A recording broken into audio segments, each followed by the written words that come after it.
Air force के बाद अब भारत सरकार नेवी के लिए भी राफेल फाइटर जेट खरीदने की तैयारी में है। इसके लिए फ्रांस और भारत सरकार के बीच बातचीत जारी है। रक्षा मंत्रालय ने इस डील को फाइनल करने की जिम्मेदारी कॉन्ट्रैक्ट नेगोशिएशन कमेटी को सौंपी है। ये रक्षा समझौता समिति ही फ्रांस गवर्नमेंट और दसा कंपनी के अधिकारियों से सौदा करेगी। टाइम्स ऑफ इंडिया की रिपोर्ट के मुताबिक 26 राफेल खरीदने के लिए भारत 50,000 करोड़ रुपए चुकाएगा। इस डील में राफेल के साथ अटैच होने वाले वेपन, सिमुलेटर, क्रू मेंबर्स की ट्रेनिंग और बाकी लॉजिस्टिक सपोर्ट भी शामिल होंगे। बीते साल पीएम मोदी की फ्रांस यात्रा के दौरान राफेल खरीद पर चर्चा शुरू हुई थी। इसके बाद रक्षा मंत्रालय ने लेटर ऑफ रिक्वेस्ट जारी किया था, जिसे फ्रांस सरकार ने दिसंबर 2023 में स्वीकार कर लिया था। रक्षा मंत्रालय ने उम्मीद जताई है कि सब कुछ ठीक रहा तो मार्च 2025 तक बातचीत की प्रक्रिया पूरी कर डील फाइनल हो जाएगी। नौसेना ने सबसे पहले फ्रांसीसी राफेल एम और अमेरिकी F-18 सुपर हॉर्नेट विमान की गोवा में टेस्टिंग की। टेस्टिंग के बाद नौसेना ने रक्षा मंत्रालय को बताया कि राफेल एम उसकी जरूरतों के लिए सबसे बेहतर है। इस तरह से टेस्टिंग में राफेल एम ने बाजी मारी और नौसेना इसकी डील के लिए आगे बढ़ गई। इस डील के फाइनल होने पर भारत के पास कुल 52 राफेल लड़ाकू विमान हो जाएंगे। हालांकि नेवी के लिए खरीदे जा रहे राफेल जेट पहले के मुकाबले ज्यादा एडवांस्ड हैं। इन्हें नेवी की जरूरतों के मुताबिक मॉडिफाई किया जाएगा ताकि इन्हें स्वदेशी एयरक्राफ्ट कैरियर INS विक्रांत में तैनात किया जा सके। INS विक्रांत के समुद्री परीक्षण शुरू हो चुके हैं। उसके डेक से फाइटर ऑपरेशन परखे जाने बाकी हैं।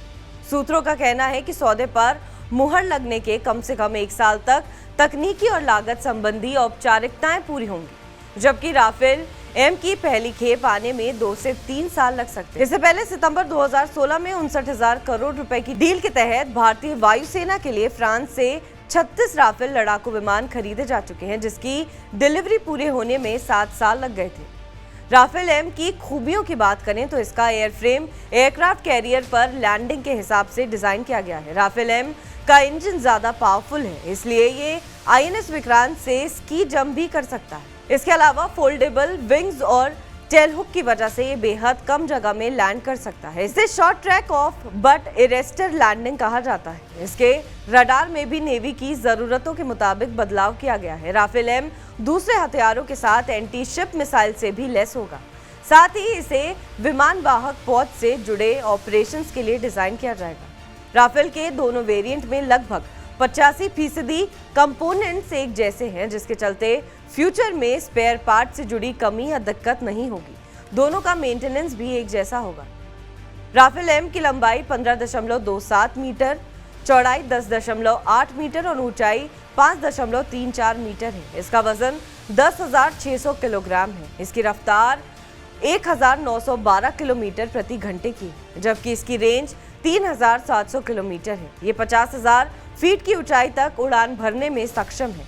इसका एंटी शिप स्ट्राइक फीचर सबसे बढ़िया माना जा रहा है, जिसे दुश्मन के युद्धपोत, एयरक्राफ्ट कैरियर, सबमरीन और न्यूक्लियर प्लांट पर अटैक के लिए स्पेशली डिजाइन किया गया है। एक्सपर्ट का मानना है कि राफेल एम नेवी के लिए बेहद उपयोगी साबित हो सकता है, क्योंकि एयरफोर्स राफेल के रखरखाव से जुड़ा इंफ्रास्ट्रक्चर तैयार कर चुके हैं। ये इंफ्रास्ट्रक्चर भारतीय नौसेना के भी काम आएगा। इससे वक्त और पैसे दोनों की बचत होगी। राफेल के आने पर 70 के दशक में बने रूसी MiG-29 विमानों को रिटायर कर दिया जाएगा, जो बीते कुछ सालों में क्रैश को लेकर चर्चा में रहे हैं। इसलिए भारतीय नौसेना अगले कुछ सालों में अपने बेड़े से MiG विमानों को पूरी तरह से हटाने जा रही है। आने वाले सालों में इंडियन नेवी तेजस लाइट कॉम्बैक्ट एयरक्राफ्ट के नेवल वर्जन को INS विक्रांत पर तैनात करने की योजना बना रही है। तेजस ट्विन इंजन डेक बेस्ड स्वदेशी फाइटर जेट है, जिसे DRDO और हिंदुस्तान एरोनॉटिक्स लिमिटेड ने बनाया है। हालांकि तेजस का नौसेना वर्जन तैयार होने से अभी 5 से 6 साल का वक्त लग सकता है, यानी फाइटर जेट 2030-31 तक नेवी को मिलेगा। तब तक राफेल इस कमी को पूरी करेगा। उधर चीन अब अपने तीसरे एयरक्राफ्ट कैरियर फुजियान का परीक्षण कर रहा है। यह 80,000 टन से अधिक वजनी है।